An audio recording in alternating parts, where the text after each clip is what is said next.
family. So I was equipped, to face the world on my own. Pero hindi pala, I realized na I needed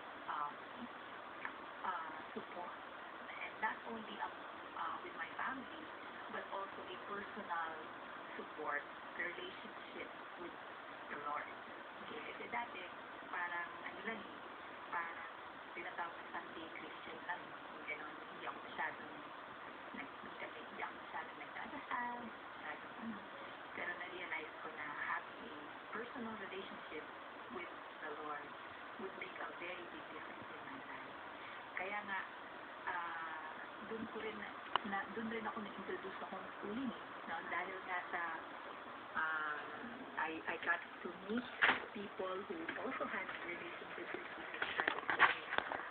Doon ko kilala yung alternative form of education na homeschooling. Tapos, nung nasalin ako, sabay asawa ko ng homeschool, parang, nung una, natatakot ako, pero sabi ko, Lord, hindi mo naman ako tatawagin, tapos hindi mo ako susuportahan.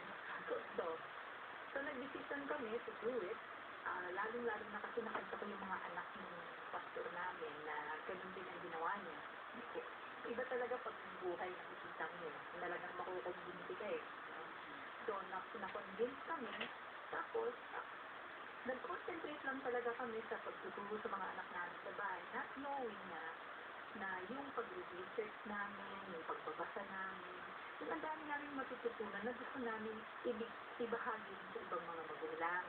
And because of that, from my life of, I used to be in an export company, naging biglang full-time mom, naging home-based ako, ang dami kong natutunan, tapos biglang nagkaroon ako ng opportunity na ibahagi sa iba. Tapos dahil nga nandun yung enthusiasm ko, saka paniwalang-paniwala ako, kumbaga nagkaroon ako ng pagkakataon to speak publicly about different topics on children. Kasi nga, dapat aralin mo eh. Kasi gusto mo matutunan ng mga anak mo. So, biglang naging speaker na ako, Marites. Speaker ka na. Kumbaga nung una, hindi naman talaga yun yung linya na plano ko. Doon ako nadala. So, kumbaga yung akala kong binibigay ko yung buhay ko sa anak ko, yun pala, meron din ibibigay sa akin. May natututunan ka, may nabibigay ka rin sa iba. So, doon ako na-amaze na, wow, hindi ko alam na ganito magiging journey natin. Talaga. Hindi lang Oo, journey. dahil singer ka. Tapos naging nanay ka. Tapos dati nagtatrabaho ka, naging home-based ka. Pero ngayon naman, nagiging ka speaker ulit.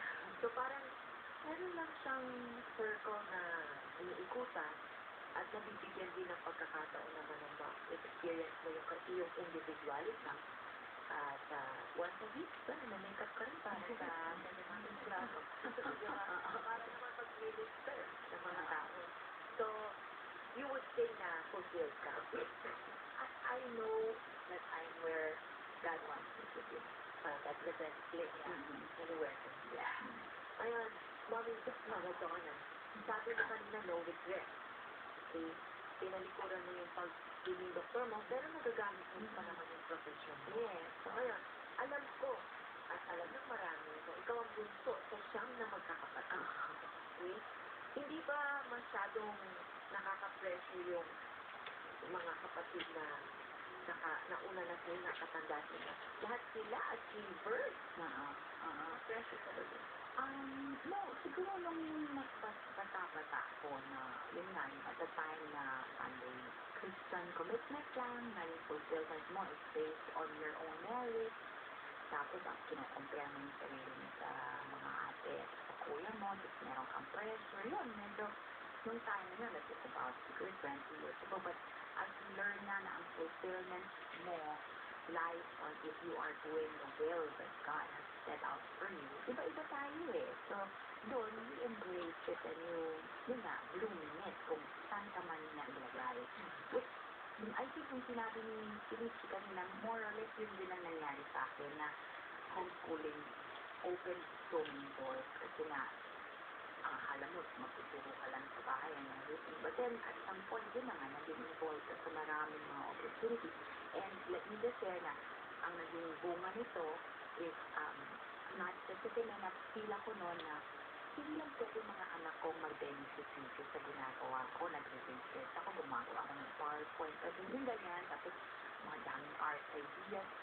Meron akong, by God's grace, naka-approach na na-meet ko ng mga social workers na may focus sa mga street children, naalis nila yung mga bata sa street, tapos binibigyan nila ng education plus livelihood yung parents. So, kumbaga change nila ang buhay ng street children and street parents.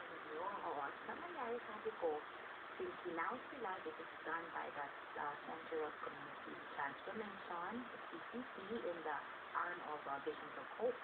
It is may website sila lahat, so you can check on that, na ang goal nila is to uplift the life of the street children and other mga people na who are injustice or yung mga ganyan. So, ang nangyari sa akin is I just saw an avenue kung saan pwede gamitin lahat ng projects na ginagawa namin, mga ideas, curriculum. So, ngayon, si Ate Felicia and I are part of that curriculum na kami nagpo-provide ng art and music. Wow! So, yung mga ginagawa namin sa bahay, nare-replicate. Kung baga, ginagawa ngayon ng mga street children from 2 years old to 13. So, kumbaga, dito na-realize na, God, you have a plan talaga. So, ngayon, nung pinagawa ako ng curriculum for ages 12 and below na art, one afternoon lang, you know, para gamay na gamay lang. Alam mo, you have 8 sessions or 12 sessions for one quarter, ginagawa na nila ngayon. So, parang nakakatuwa na daddy that, no? So, hindi lang para sa pamilya mo, para din sa trabaho. At saka nabanggit mo rin na si Felicia nagbibigay ng music. Oo. Di ba, kakatanda? Oo nga. Kailangan, masampulan ng pamilya nun. Kasi, para maalala nila.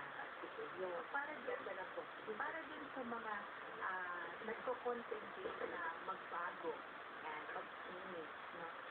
Kailangan ito yung isang pangako ng Panginoon, okay? I will sing to you a verse na close to my heart. Goes this way. Teka muna, palakpakan nyo. Palakpakan muna natin. Ano ba yan? Okay. Okay. No eye has seen, no ear has heard, no mind conceives what God has in store for those who trust and love the Lord. Beyond today, there is so much more.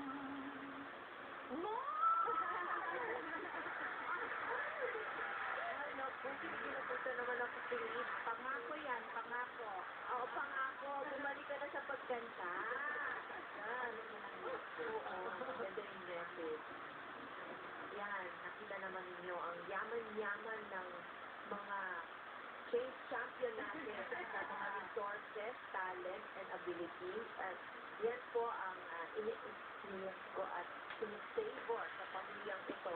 Na napakarami po nila. Homeschooling And thank God, dahil nanganak ng nanganak ang aming pamilya. Napakalaki na ng pamilya natin, ano? And it's been really a joy to just drink from each other. At ako'y natutuwa dahil tayo mga sisters ay nagkasama ngayong umaga na marami rin nakinig at natuto sa mga life stories, especially dun sa mga experiences na sinare mo sa amin today. And I'm sure marami dyan na nag-iisip, pwede rin bang magbago ang buhay ko? And sagot natin dyan, yes. Dahil lahat tayo nagbago. And makikita naman natin, hindi lang tayo pwede magbago, pwede din tayo tumulong na magbago. Ang pananaw ng mga anak natin, ang mga values na nakasanayan ng lahat, pero hindi kailangan na sumunod lang sila sa kung ano lang yung meron sa mundo. Pwede tayo magbigay ng alternatibo. At ito yung homeschooling na pwede tayong maghubog sa ating mga anak. Ang sabi dito, nakaka-goosebumps daw ang voice ni Felicia. Kaya mamaya, bago tayo magtapos, ulitin po niya yung kapatid. Oo, yun ang ano mo. Oo, yan ang ending natin. Mahilig si Angeli dito. Hindi na kailangan na mag-host. Dapat live na lang si Felipe every week dito. Okay. So, mag-wrap up na tayo. Just few things na lang. Siguro one-liners from each one of you bago tayo magtapos sa kanta ni Felipe. Okay? On homeschooling, one-liner lang about it. One line you can say about homeschooling, what you love the most about homeschooling. Ayan, sige. It's hard to get rid of We have hot food. Hot food. That's so good. Oo nga, laging hot. Straight from the kitchen. Have a hot mama. Okay. One major thing you want to leave our listeners and televiewers with. Kung i-lead kayo ng Panginoon na homeschool, bibigyan niya kayo ng lahat at ng resources at pangangailangan at suporta. Yun yung promise ni Lord na kapag dinig ka niya, i-guide ka niya. So, seek Him. If ito ang will niya, then we gave you all the numbers, the website, whatever. Seek it out and discover. Yun na nga, no eye has seen, no ear has heard the wonders that is prepared for you. So, good morning. Thank you. Okay. So, siguro sa ating mga magulang, tanongin natin, bakit ba natin sila aaral yung ating mga anak? No? Kasi many of us, ang ating goal is para mag-succeed sila in life. No? Magkaroon sila ng career at mag-succeed sila. Pero, kung tanongin natin, actually, ang gusto natin bilang magulang is that maging makadiyos ang ating mga anak. You know, that we will be children na who know how to live. Talagang live. And not just yung have high grades. Kasi ano yung high grades pag wala ka namang magandang kalooban. Diba? Saka, so parang yun ang mahalaga na bilang magulang, tayo dapat ang maging responsable na ituro sa kanila yung ganung klaseng pamumuhay. So, kung homeschool ang paraan para maipakita sa kanila ito, pansi ka na lang nyo dahil baka nga ito ay para sa inyo. kung ganyan naman kalambing yung panawagan mo, kahit ako hindi eh. Kaya lang, na-realize ko rin na may mga bata na para rin sa homeschool, may mga magulang na para sa homeschool, at meron namang mga magulang na pwede na lang sumuporta sa eskwela para in-school yung mga bata. And so, I was blessed to have the chance to homeschool my children, but I realized some of them really excelled more in the school where I supported with all my heart, learning to, that they welcome homeschooling mom. Tapos ngayon ako sumusuporta pa rin patuloy sa mga anak ko. And yun lang, kailangan sigurado tayo anong purpose natin. Bakit natin dinadala sa eskwela ng anak natin? To learn lessons of life, survival, and also how to deal with other people in the context of how God wants them to live. Diba? So yun po yung importante. Alamin ninyo sino kayo sa programang ito. Kung nakikinig kayo linggo-linggo, kilala na po ninyo yung sarili ninyo dahil lahat po tungkol sa pagbabago. Pero hindi pa po tayo tuluyang magtatapos dahil maraming request dito. Piling, pwede ba patay mo na yung buong kanta? Ay, hindi na nga yung buo. Buong kanta na ba yun? Pwede ko lang 30 seconds. Yes. Ang homeschool ng Simple Family would not be available or would not be possible without my yung canteen chef, which is Yaya Grace.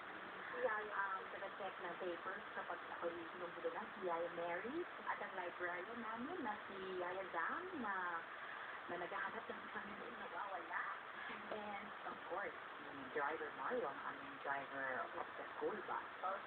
Meron kami staff, kaya thank you so much. At saka yung pinansiyo. At here. Yung Salamat sa mga kasama namin. Jojo, I love you. Love you. Yun ang mga support. Thank you. Hello. Isa pa ang kailangan natin stress sa mga nanay, especially, na hindi nyo kailangan gawin ito mag-isa. Sa pagbabago ng ating buhay, ng ating mga anak, kailangan natin suporta ng ating komunidad. Most especially ang ating pamilya at suporta talaga ng Diyos. Dahil talagang siya yung mahuhugutan natin ng lakas na hindi na uubusan. Diba? So, sana po nag-enjoy kayo sa ating very homely na discussion ngayong araw ng homeschooling. Dito po sa Magbago Tayo. At hindi pa po kami patuloy na mawawala dahil kakaganap po si Bambi, si Vicky, Pangilinan. Ulitin ko lang. Oo, ulitin mo. Baka mo hindi tayo nakatune in eh. Ulitin natin. Okay. Basta ito po ang pangako ng Panginoon sa inyo. Yan.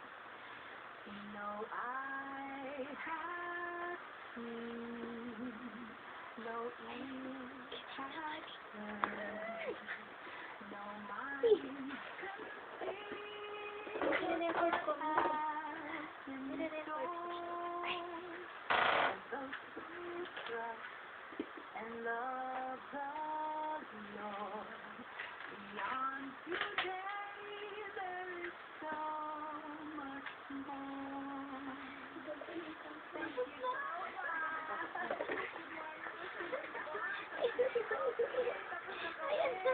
so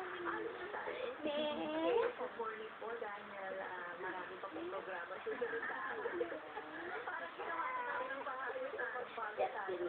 Nandito po kami ulit next week at ang mag-visit naman po for Anthony ay si RD. Pero pagbalik po ni Anthony, siya naman po ay magpapatuloy ng kanyang mga lessons na talaga pong makakatulong sa ating pagbabago. Good morning and have a great day. God bless you.